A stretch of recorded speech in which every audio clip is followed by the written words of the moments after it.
Good morning from Puri. ডান দিকে sea beach আর বিচের রাস্তা, মেরিন ড্রাইভ। হোটেল থেকে জাস্ট বেরোলাম, ঘড়িতে সময় এখন 5টা 5। ডেস্টিনেশন বাড়ি। তো পুরী থেকে বাড়ি অবধি প্রায় 515 কিলোমিটার আমাদের জার্নি শুরু হয়ে গেল।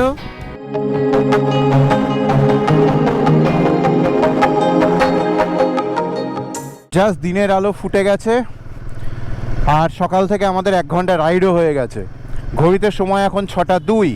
আমরা 5টা 5 নাগাদ স্টার্ট করেছিলাম আর এখন যেহেতু 6টা 2 বাজে, আর এইটুকু সময়ের মধ্যে আমরা প্রায় 53 কিলোমিটার মতন চালিয়ে ফেললাম।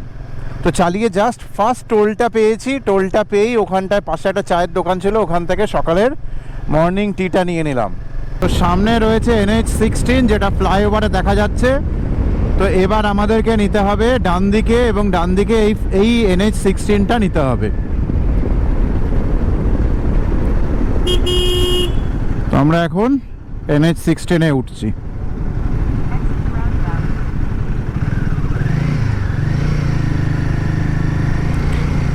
NH16 কিন্তু যেদিনকে আমরা স্টার্ট করেছিলাম রাইড, কলকাতা টু চেন্নাই যে রোডটা, সেটাই কিন্তু NH16, একদম স্ট্রেট রাস্তা। তো এখন আমরা সেটাতেই উঠবো। এটা আমাদের ডাইরেক্ট কলকাতা নিয়ে যাবে। এতক্ষণ আমরা বাইপাসে আসলাম, পুরী বাইপাস যেটা, সেটা পুরী থেকে এই NH16 অবধি আসার জন্য কিন্তু এই বাইপাসটা সব থেকে ভালো। তো উঠে গেলাম NH16-এ। তো এখন আমাদের আরও রাইড করতে হবে 430 কিলোমিটার। এখন রয়েছি আমরা কটক সিটিতে। কটক সিটি থেকে আর আমাদের 414 কিলোমিটার রান করতে হবে বাড়ির জন্য।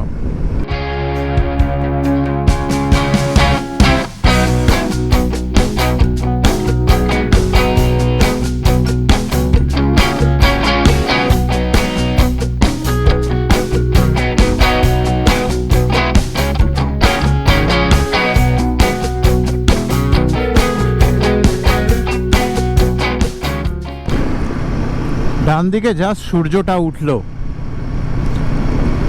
মেঘ আর সূর্যের মধ্যে একটা হালকা লুকোচুরি রয়েছে। এখন আমাদের এখনো যেতে হবে প্রায় 396 কিলোমিটার। কলকাতা থেকে আর 350 কিলোমিটার আমরা দূরে রয়েছি। আর এখন ঘড়িতে সময় হয়েছে প্রায় 7:30। এখন আমাদের ব্রেকফাস্ট হচ্ছে কচুরি। এই যে কচুরি আর তরকারি। তো ব্রেকফাস্ট হয়ে গেল। ব্রেকফাস্টে আমাদের 60 টাকা লাগলো। এখানে যখন জিজ্ঞাসা করলাম তখন পুরীর দাম 5 টাকা করে বলছিল। আমরা 5টা পুরি খেয়েছি আর একটা বড়া খেয়েছে মাসুদ। তো নর্মালি কি হিসাব হয় যে হার্ডলি 30 টাকা বিল হবে, কিন্তু না, এখানে গল্প অন্য। আমাদের যে তরকারিটা দিয়েছে, তরকারি আলাদা করে দাম, 15 টাকা করে প্লেট। মানে 30-60 টাকা টোটাল। ওরা 15 টাকা করে দুটো প্লেট তরকারিকে 60 টাকা, মানে 30 টাকা ধরছে। তো এখানে ব্যাপার হলো এক্সকিউজ কি, কেন তরকারির দাম আলাদা? প্রায় মাস 2-3 আগে যখন বর্ষার সময় ওয়েস্ট বেঙ্গল আর এই উড়িষ্যার মধ্যে একটা ওই আলুর গাড়ি নিয়ে একটা প্রবলেম হয়েছিল, যে রাস্তায় জল উঠে গেছিলো বলে আলুর গাড়ি যেতে দিচ্ছিল না, এরকম কিছু একটা ব্যাপার ছিল। সেই সময়কার সেই এক্সকিউজটাকে নিয়ে এখনও এরা চালিয়ে যাচ্ছে, এবং এখানে কিন্তু বেশি দামে সবজি দিচ্ছে। তো এগুলো মানে কি বলবো, বাজে প্র্যাকটিস বা রং কমিউনিকেশন করে লোককে ভুল বুঝিয়ে বা লোককে ঠকিয়ে টাকা নেওয়া। যখন খাচ্ছি তখন বলে দেওয়া উচিত ছিল যে সবজির কিন্তু আলাদা দাম লাগবে। তা কিন্তু বললো না। খাওয়া হয়ে যাওয়ার পরে বলছে সবজির আলাদা দাম দিতে হবে। জেনারেলি আমরা এটাতে অভ্যস্ত নই। হ্যাঁ, আলাদা যদি ডিম কারি খেলো বা অন্য কিছু খেলো সেগুলোর জন্য পয়সা দিতে হয়। যাই হোক, তার সাথে তো এখন ঝামেলা করতে যাব না। বাট নর্মালি একটা যা সিচুয়েশন ক্রিয়েট হলো সেটা তোমাদের সাথে শেয়ার করলাম। তো যাই হোক, এখনও আমাদেরকে যেতে হবে প্রায় 350 কিলোমিটার। তো আমাদের লক্ষ্য সামনে। রাস্তার একটা সাইডে কাজ হচ্ছে NH16-এ, তার জন্য কিন্তু আরেকটা দিকে পুরো এরকম জ্যাম লেগে গেছে। আমাদের এরকম ধীরে সুস্থে যেতে হচ্ছে। লম্বা লরি এবং বাসের লাইন এই মাঝখান দিয়ে বেরিয়ে যায়, মাঝে মাঝে বাম্পারও রয়েছে একদম।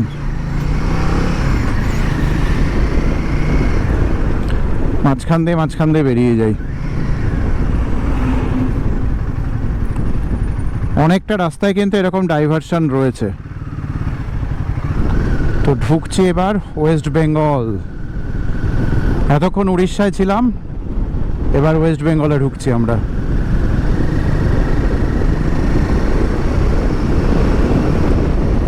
সো ডান, অন্ধ্রপ্রদেশ ডান, উড়িষ্যা ডান, এবার কলকাতার দিকে ওয়েস্ট বেঙ্গল, মানে 3টে স্টেট আমরা রাইড করলাম। তো 2টো স্টেট অলরেডি ডান হয়ে গেল, লাস্ট আমাদের স্টেটে এবার ঘরে পৌঁছানোর পালা। আর 183 কিলোমিটার, ঘড়িতে সময় এখন 11টা, মানে সন্ধ্যের আগে নিশ্চিত ঘরে। আমরা প্রায় খড়গপুর পৌঁছেই গেলাম, সামনেই রয়েছে খড়গপুর। এখন যা সিচুয়েশন রয়েছে তাতে বোঝা যাচ্ছে যে কোলাঘাটে গিয়ে আমরা লাঞ্চ করব হয়তো।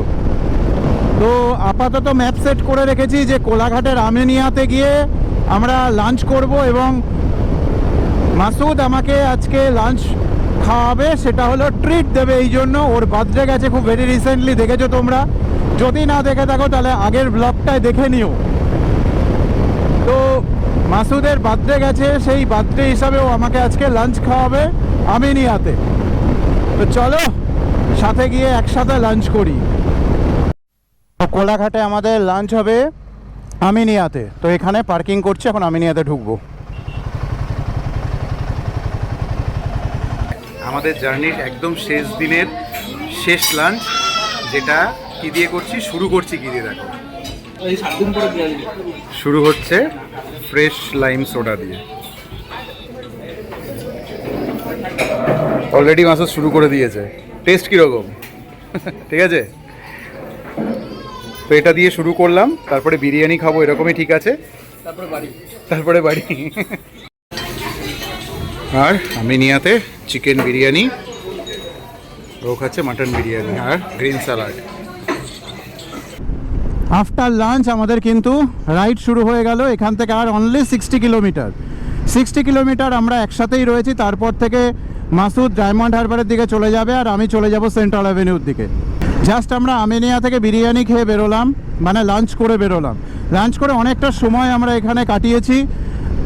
আমরা এখানে এসে পৌঁছেছি 1:15-20 নাগাদ। আমরা আবার স্টার্ট করলাম 3টের সময়, তার মানে 2-2.5 ঘন্টা আমরা কিন্তু এখানে স্পেন্ড করলাম। তো কোলাঘাটের এতক্ষণ সময় আমরা স্পেন্ড করলাম শুধুমাত্র এই কারণেই যে যেহেতু আর বেশিক্ষণের রাইড বাকি নেই, তো একটুখানি এখানে গল্প গুজব, দুজন মিলে মেমোরি একটু শেয়ার করা, এগুলো সমস্ত কিছু করে আমরা এখন প্রায় লাস্ট ল্যাপে এসে পৌঁছেছি। লাস্ট ল্যাপের একদম আগের ল্যাপটা, বিফোর লাস্ট। তো এখন আর 60 কিলোমিটারের আমাদের ল্যাপ বাকি রয়েছে। তো 60 কিলোমিটার আমরা আজ যাব। হয়তো মেবি এরকম হতে পারে যে এই 60 কিলোমিটার আমরা একটা স্ট্রেচেই পার করে দেবো, মাঝখানে আর দাঁড়াবো না। 60 কিলোমিটার গিয়ে বিদ্যাসাগর সেতুর ওখানে, মানে সেকেন্ড ব্রিজের ওখানে গিয়ে আমরা আমাদের ইভিনিং টি নেব। ইভিনিং টির পরে আমাদের রাস্তা দুজনের দুদিকে হয়ে যাবে। তো প্রায় চলে এসেছি সেকেন্ড ব্রিজ, বাঁদিকে কলকাতা। সেকেন্ড ব্রিজটা সেদিনকে যখন রাইড স্টার্ট করেছিলাম তখন রাতে দেখিয়েছিলাম, এখন কিন্তু দিনের বেলা। এখনও সন্ধে হয়নি, ঘড়িতে এখন বাজে 4টে। আমরা এখন সেকেন্ড ব্রিজে রয়েছি।